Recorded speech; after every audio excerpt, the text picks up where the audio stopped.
नमस्कार दोस्तों, प्रधानमंत्री नरेंद्र मोदी को आखिरकार झुकना ही पड़ा। सुबह शाम की चक्री में पिसती रहती है दिन भर। माहवारी की पीड़ा हो या बीमारी की तकलीफें, किस्मत का लिखा है शायद, ये सोच के सब सह जाती है। मुख्यमंत्री भगवंत सिंह मान महिलाओं की इस पीड़ा को समझते हैं, इसलिए पंजाब के हर जिले में आयोजित हो रहा है महिलाओं के लिए फ्री हेल्थ कैंप, जहां उन्हें मिलेगा बेहतरीन परामर्श और इलाज, ताकि महिलाएं रहें पूर्ण रूप से स्वस्थ। ये झुकाव आरएसएस की वजह से हुआ है। आरएसएस के सामने झुकना पड़ा। क्रोनोलॉजी समझिए। मोदी राजस्थान आते हैं, वसुंधरा राजे की तारीफ करते हैं और दिल्ली आने का न्योता देते हैं। वसुंधरा दिल्ली में गुलदस्ता लेकर मोदी से मिलती है और फिर सोशल मीडिया एक्स पर पोस्ट करती है। अब यहां 3 बातें एक साल में पहली बार हो रही है। 1, मोदी का वसुंधरा की तारीफ करना। 2, वसुंधरा को बात करने के लिए दिल्ली बुलाना। 3, वसुंधरा का इतनी आत्मीय से मोदी से मिलना और मोदी की खुलकर तारीफ करना। अब इसके सियासी मायने क्या है? आखिर जो मोदी वसुंधरा की तरफ देखते नहीं थे, वो क्यों मिलने का समय देने लगे? अभी लोकसभा चुनाव 4.5 साल दूर है दोस्तों। राजस्थान का विधानसभा चुनाव भी 4 साल दूर है। ऐसे में अभी से मोदी को वसुंधरा क्यों याद आ गई, जो वसुंधरा पिछले 1 साल से कम 4 बार इशारों ही इशारों में मोदी कैंप को निशाने पर ले चुकी है? वो क्यों अचानक दिल्ली दौड़ी चली गई? कुछ पक रहा है। क्या पक रहा है? 4 तरह की बातें की जा रही है। वो 4 बातें अभी इस वक्त राजनीति गलियारों में चल रही है। इस वीडियो में आपको बताने वाली हूं कि 4 बातें क्या बन रही है। वो कहते हैं ना, आस पड़ोस में जब किसी के घर कुछ होता है तो 4 बातें बनने लग जाती है। वैसे ही राजनीति में भी जब कुछ पकता है तो 4 बातें बनती है। 1, वसुंधरा को बीजेपी का राष्ट्रीय अध्यक्ष बनाया जा सकता है। 2, वसुंधरा को केंद्र सरकार में बड़ी जिम्मेदारी दी जा सकती है। 3, वसुंधरा राजे को मुख्यमंत्री बनाया जा सकता है। 4, वसुंधरा के 4-5 समर्थकों को भजनलाल सरकार के 1-2 महीने बाद होने वाले संभावित मंत्रिमंडल में जगह दी जा सकती है। 5, कुछ कह रहे हैं कि वसुंधरा राज्यपाल बनने के लिए तैयार हो गई है। बदले में उनके बेटे दुष्यंत सिंह को मोदी मंत्रिमंडल में जगह मिल सकती है। सच्चाई क्या है?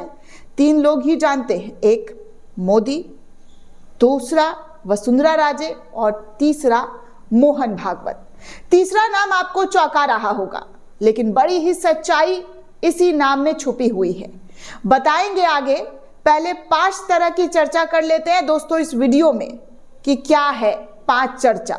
वसुंधरा राज्यपाल किसी भी कीमत पर नहीं बनेगी, ऐसा प्रस्ताव तो 5 साल पहले ही उनको दिया गया था, जिसे वसुंधरा राजे ने ठुकरा दिया था। वसुंधरा कई बार संकेत दे चुकी है कि वो राजस्थान में ही रहकर सक्रिय राजनीति करना चाहती है। एक बार उन्होंने साफ तौर पर कहा था कि राजनीति का नाम ही उतार चढ़ाव है, राजनीति में ऐसा होता रहता है। वसुंधरा के समर्थकों को जरूर भजनलाल के मंत्रिमंडल में जगह मिल सकती है, लेकिन इससे वसुंधरा राजे की नाराजगी दूर होने वाली नहीं है।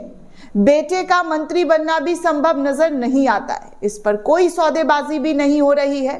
तो अब 2 ही पद बचते हैं दोस्तों। 1, बीजेपी का राष्ट्रीय अध्यक्ष बनना और 2, राजस्थान का मुख्यमंत्री बनना।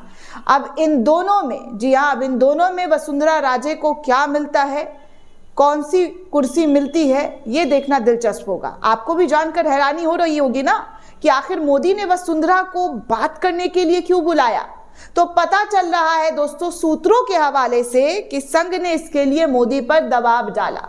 संघ ने मोदी को झुकाया है। संघ के सामने मोदी झुके हैं। संघ का कहना था कि वसुंधरा जैसे अनुभवी नेताओं को किनारे नहीं किया जा सकता है।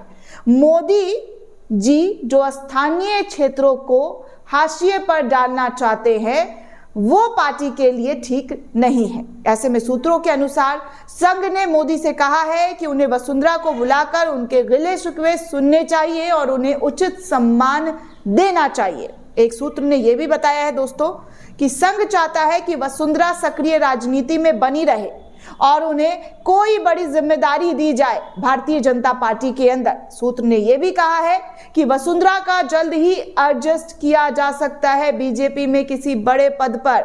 अगर ऐसा होता है तो बीजेपी को पहली महिला अध्यक्ष जो है वो वसुंधरा राजे के तौर पर मिल सकती है। बीजेपी में सुषमा स्वराज के बाद महिला नेताओं का लगभग अकाल पड़ा है। वैसे तो मोदी जी महिला सम्मान, नारी सशक्तिकरण, नारियों का उद्धार करने वाले नेता जो है बनते हैं, लेकिन अगर पार्टी में उठाकर आप देखेंगे तो महिला नदारत है।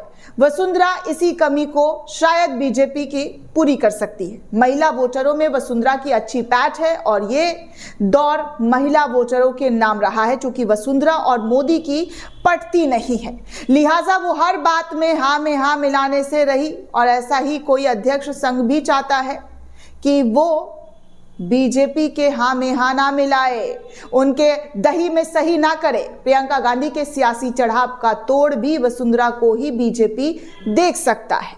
मोदी कैंप के हिसाब से भी देखा जाए तो वसुंधरा राजे संजय जोशी से तो ज्यादा ठीक ही रहेगी। तो क्या मोदी संघ के दबाव में वसुंधरा से इसलिए मिले हैं कि पुरानी बातें भुलाई जा सके और नए रिश्ते के लिए तैयार हुआ जा सके? हो सकता है, बिल्कुल हो सकता है।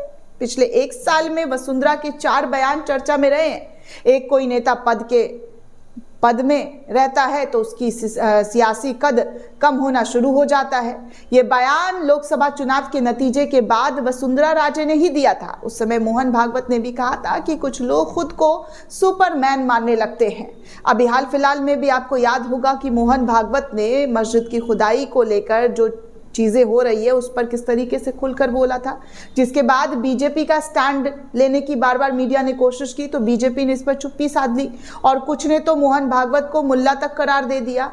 जी हाँ, आपको पहले बता दे कि पहले कहा जाता था कि जियो और जीने दो, ये बात भी वसुंधरा राजे ने ही कहा था। अब कहा जाता है कि हम तो जिए लेकिन दूसरे को संताप देंगे, दुख देंगे। जिन लोगों को उंगली पकड़कर चलना सिखाया वही लोग उंगली काटने में लगे हैं। राजनीति का नाम ही उतार चढ़ाव है, तो वसुंधरा उतार पर है, लेकिन चढ़ाव क्या नए साल में आने वाला है, ऐसी कुछ चीजें निकलकर इन दिनों सामने आ रहे हैं। क्योंकि वसुंधरा राजे लगातार अपने इन 4-5 बयानों से काफी ज्यादा सुर्खियां बटोरते हुए नजर आ रही हैं। अब वो मोदी जो वसुंधरा को एक आंख नहीं भाते थे, वो मोदी अब वसुंधरा से बातचीत कर रहे हैं। तो कहीं ना कहीं मोदी संघ के आगे उनको झुकना ही पड़ा। अब तो खबर ये भी आ रही है दोस्तों कि जिस तरीके से अमित शाह का दिया गया बयान है, उस बयान से जी हाँ बीजेपी पूरी तरीके से घिर गई है और ऐसी वैसी घिरी नहीं है। अब इस बात को लेकर वसुंधरा राजे अगर उनको अध्यक्ष नहीं बनाया जाता है तो और बवाल हो सकता है, क्योंकि खबरें तो ये भी अब चर्चा में आ रही है कि बीजेपी को दबाव बनाया जा रहा है बीजेपी पर बड़े बड़े नेताओं के जरिए, संघ के जरिए, कि अब उन्हें अंबेडकर के मामले में जो अंबेडकर का कंट्रोवर्सी हो रहा है, जिस तरीके से अमित शाह को लेकर विरोध हो रहा है, उस पर बीजेपी को किसी दलित नेता को बीजेपी का राष्ट्रीय अध्यक्ष बना देना चाहिए। ऐसी भी खबरें निकलकर सामने आ रही हैं दोस्तों। तो फिलहाल बस इतना ही, मिलते हैं किसी नए मुद्दे के साथ। धन्यवाद दोस्तों।